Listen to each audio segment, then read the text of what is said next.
Howdy, howdy. Welcome back to another video. It is the 9th of October. It's a Wednesday, 29 minutes past 6. I've got a poem here called Controlling Anger Before It Controls You by Mamta Agwell. I'll just quickly read it out, do a little reflection, and then wrap up the video. It's going to be a short video. I'm pretty tired. But yeah. Controlling anger before it controls you. When toxic and volatile emotions are causing confusion and commotion, feelings are hijacked, hot thoughts race, mind gets enveloped in a rage. As a consequence, visibility comes down. It's wise to shift gears and slow down. Switch on the wipers and clear the fog in the mind's mirror. Lest you forever live to regret and wonder how I met with an accident. Take few deep breaths and count to 10 as anger clouds the perception. Your ability to discern goes haywire, so whatever you say backfires. First, deal with your inner pollution, to find firing deadly ammunition. To stop firing deadly ammunition. Remove yourself from the object of your ire. Lest you shoot arrows of fire and give into your primitive instinct. Do something that your mood uplifts. When the fog finally lifts, you'll realize perception does shift. Then you'll be glad things didn't get out of hand. Anger is our worst enemy, causes havoc in our life and body chemistry. Controlling anger before it controls you. That was actually pretty good. I don't think I've read this one before. Where was that line that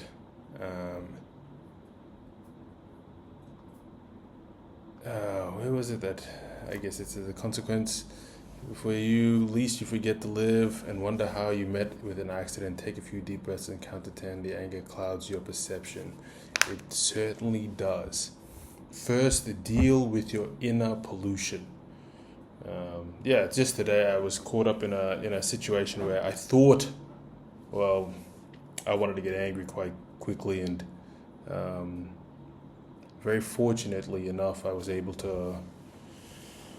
I don't know why that line hit me so much, because first deal with your inner pollution. I thought about myself. I thought about why I was about to get angry, but I quickly changed it to put myself in their shoes. And it wasn't like someone I worked with. It was just a text message back and forth with somebody, and it could have went south very, very quickly, and I was at fault. But I wanted to be defensive about it. I really wanted to protect. I thought that my ego was being attacked, and I wanted to protect it. But I quickly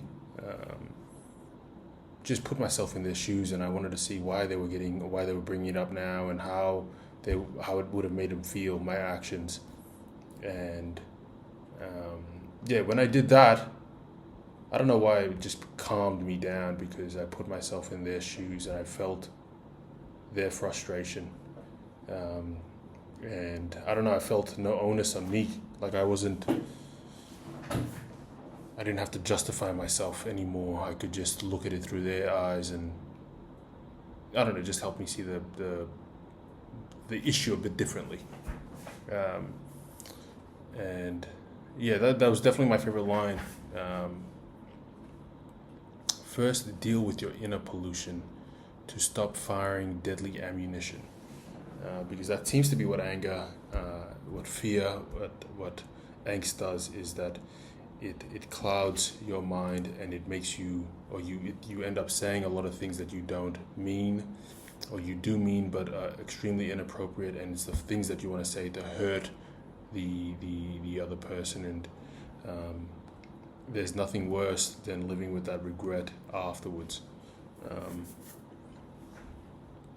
Yeah, there's a lot of good lines in here. Feelings are hijacked, hot thoughts race, mind gets enveloped in rage. As a consequence, visibility comes down. You don't actually see the end goal of the discussion.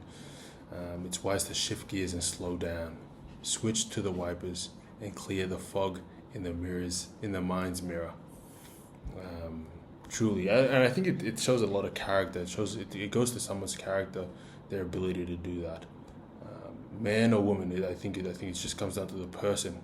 It's a trait that I admire a lot when someone's able to stay calm, be accountable, um, be be be wise, I guess. And I think it is so difficult to do that. And you think that a lot of adults know how to do that. You think that maturing people, that's a skill that people learn, and it's not. It is wild to become a man and realize that a lot of people, even older than me, a lot older than me, do not have that. Do not have that skill. It truly is a gift to be able to remain calm and to be able to reflect and do it not quickly, but do it. To just be able to do it. Period.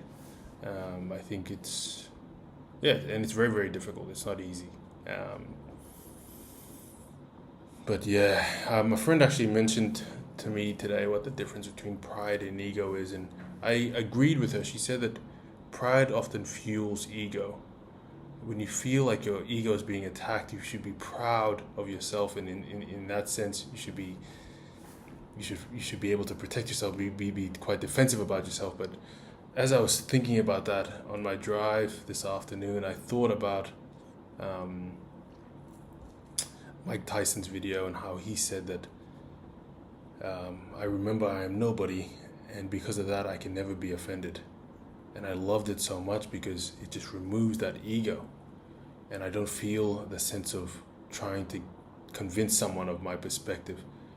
I am so open to their perspective. I am essentially being attacked, or I feel attacked because someone is attacking what they think I am. And if I know who I am, why should I feel attacked by them? You know what I mean? So if I don't think of if I know who I am, the ego of me that makes me want them to think they know who I am, or sorry, my ego is what I want everyone to more or less think I am. But if I know who I am, why should I care what other people think? I'm sorry, that's a word fucking puzzle that I just threw out there, but I hope that made sense. I think there's a lot of power in removing yourself or detaching yourself from that ego. And if you really understand who you are, you don't have to prove yourself to anybody. And it is not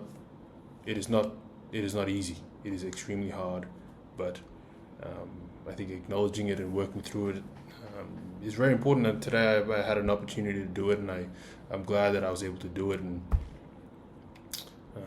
give me something to talk about in this video. Yeah. Anyways, deuces. Thanks for tuning in. I'll see you guys tomorrow.